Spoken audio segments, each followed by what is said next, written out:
Magid Varav Yaakov, ou Beyachad Imneser Asfirot, ensemble avec les 10 Sfirot, Are Atzmuto ve Mauto Beatzmo, l'essence et l'existence de Dieu lui-même. Kiviechol, ou Mashiach Tzidkenu. Phrase révolutionnaire dans l'anthologie des Sirot du Rabbi.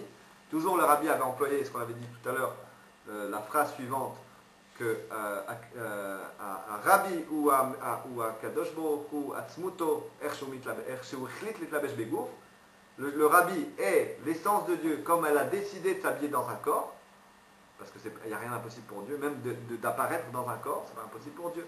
D'accord. Et il dit ça comme ça, et il dit maintenant c'est clair, il dit Atzmuto vemauto ki viechol ou Mashiach tzidkenu. Il dit Atzmut, si on peut dire comme ça, c'est Mashiach. Naissance, c'est Mashiach. Shlach na beyatishlach, comme le verset le dit, Shlach na beyatishlach sont les initiales de Tafshinun Bet, 1992, 1752, l'année où le Rabbi a dit clairement qu'il est lui-même le Mashiach. Shlach lanu et Mashiach titkenu befoal mamash. Et le Shaliach va dire, envoie-nous maintenant le Mashiach tout de suite. Envoie-nous le Mashiach tout de suite. Mais c'est les Juifs qui doivent demander, c'est pas le Rabbi. C'est nous. Attends, on n'a pas fini. Alors la conclusion, elle est où? Alors on va dire, voilà, c'est très fort, c'est même trop fort. On ne peut pas supporter l'essence. D'accord? Quand il y a un parfum, on dit qu'il y a plusieurs degrés dans un parfum, il y a l'eau de toilette, il y a le parfum, il y a l'essence. L'essence, elle est insupportable. Le parfum, c'est déjà bon. C'est fort, mais c'est supportable et c'est bon. Le toilette est beaucoup plus dilué. Alors le déodorant, n'en parlons pas, mais disons que on arrive à des niveaux où l'essence, c'est Dieu lui-même. C'est le niveau le plus concentré de divinité. Et il va s'habiller dans un corps pour sauver le peuple juif. Mais le peuple juif, et c'est ça le sommet de la Sikha, le peuple juif est envoyé par Dieu lui-même pour se sauver et pour sauver l'humanité. Parce que c'est ça que demande le Rabbi actuellement. C'est ça qu'il dit. Il dit que c'est le Dieu demande ça directement aux Juifs. Il demande que chaque Juif soit un chaliard de Dieu. Il ne dit pas un chaliard du Rabbi, un chaliard direct de Dieu. Le Juif est un chaliard de Dieu, c'est-à-dire que lui-même est l'essence de Dieu. Chaque Juif est l'essence de Dieu. Et ça, c'est encore plus fort.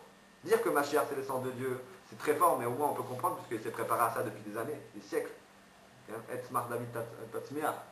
Tu vas faire germer mon serviteur David. D'accord? Donc on peut comprendre ça sur le Mashiach qui lui est un Ish Kadosh, qui est un homme saint, un tzaddik, quelqu'un très très haut niveau. Que lui, l'essence accepte de s'habiller dans son corps. Mais sur nous, n'importe quel juif, c'est beaucoup plus dur à comprendre. On va dire quelqu'un qui n'est pas religieux, qui n'a aucune conscience, ou qui, pas par sa faute, mais il n'a aucune conscience de Dieu, il ne sait pas que ça existe. Et Dieu un jour va s'habiller en lui, c'est très dur à comprendre. Et pourtant, c'est ce qui va se passer. Dieu il va s'habiller dans chaque juif, et chaque juif sera véhicule, encore exactement qu'au niveau d'Abraham Avinu. Chaque juif sera au niveau d'Abraham Avinu. Et même plus encore, au niveau de Mashiach Tzidkenu, qui est le niveau supérieur à celui que Adam avait avant la faute. Voilà. Donc on est tous les shlochim du Rabbi, on est tous les shlochim de Dieu, tous les juifs, même si on n'a pas conscience qu'on est à un très très haut niveau, grâce au Rabbi, grâce au travail de tous les tzadikim de toutes les générations. Et voilà, maintenant on arrive à la fin de toutes les générations. Et notre but c'est quoi? C'est de répandre ce message, les kabel pnei Mashiach tzidkenu befal mamash, c'est-à-dire recevoir le Mashiach dans le concret, dans notre vie, et répandre à chacun, dire le message à chacun, Mashiach arrive, Mashiach arrive, Mashiach arrive, dire à chacun, Mashiach se dévoile dans le monde, et à ce moment-là, ça va faire changer les mentalités, et le Mashiach vraiment va se dévoiler, et là, il n'y aura plus tellement de choix. Voilà. On peut dire aussi que on a marre de la Gola. Mais c'est clair qu'il faut le dire. Voilà ce qu'il a dit à la fin. Il a dit, il faut dire à Dieu, c'est terminé. On a marre de la Gola. On veut quelque chose de spirituel. On veut la Géoula. Bien sûr. We want Mashiach now. We want Mashiach now. We want Mashiach now. We don't want to wait. We want Mashiach now. We want Mashiach now. We want Mashiach now. We don't want to wait. Yechi Adonenu, Morenu veRabbeinu, Melech HaMashiach, Le'olam Vaed. Alors maintenant on va répondre à la question qu'elle avait posée tout à l'heure. Pourquoi le Rabbi dit que c'est imminent et qu'on ne le voit toujours pas? D'accord? Alors, c'est une question très délicate et je prends une grande responsabilité de répondre, mais on va quand même essayer de donner un petit élément de réponse. Ça donne une petite lueur d'espoir, parce que c'est... Alors, la galoute, c'est terminé. Elle est terminée déjà depuis 19 ans. Et elle s'est terminée en 91, quand le rabbi a dit, voilà, il a expliqué la guerre du Golfe, la Sirat Shoftim, il a dit, je suis un prophète, il a dit, je suis un prophète, et je suis le Mashiach. C'est clair. Il a dit, je suis le Mashiach, en substance, parce qu'il n'a pas dit clairement, afin de nous laisser toujours le libre arbitre, de choisir, oui, on va aller derrière lui, ou non, on ne va pas aller derrière lui. Quand le Mashiach vient, on n'a plus le libre arbitre. Ça, c'est clair. Il n'y a pas à revenir là-dessus. Quand arrive Mashiach, on n'a plus à choisir entre le bien et le mal. Il n'y a plus de mal. On est d'accord? D'accord. Donc maintenant, quand le Mashiach arrive, il n'y a plus de mal. Et nous, on a terminé notre travail. Donc ça veut dire qu'on n'aura plus tellement à obtenir de srouyot, de mérite, pour obtenir cette récompense. Donc tout ce qu'on peut obtenir maintenant, on le prend, on le prend, on le prend. Maintenant, la galoute, elle est terminée en 91. Qu'est-ce que ça veut dire jusqu'à maintenant? C'est quoi tout ce moment-là? En plus, c'est marqué en un clin d'œil, je vais vous sauver. Ça veut dire quoi? Qu'entre 91 et 5770, entre 5751 et 5770, on n'a encore pas vu le dévoilement. Tout simplement, il faut savoir que l'histoire du monde ressemble aux 6 jours de la création.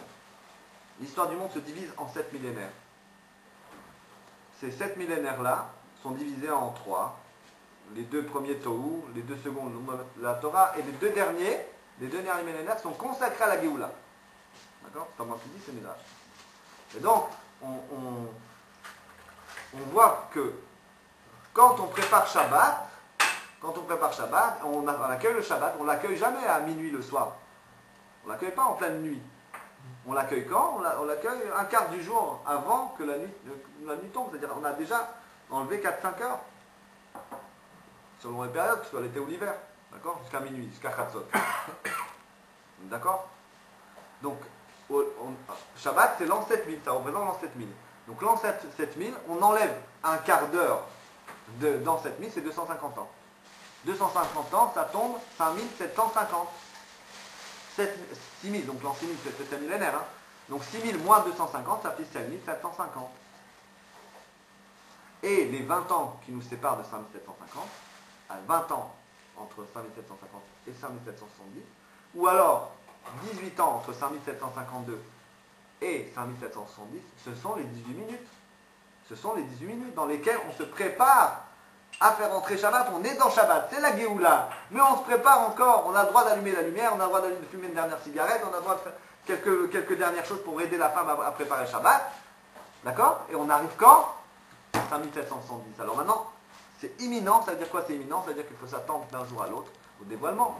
Comment faire pour attendre? On peut se préparer, il faut encore faire quelques petits trucs, il faut encore préparer quelque chose, il faut faire venir Mashiach, il faut le faire entrer dans la porte de notre maison, il faut le faire entrer à l'intérieur de notre maison. Et c'est pour ça que certains chassidim ont une chaise du rabbi chez eux. Parce qu'il est là.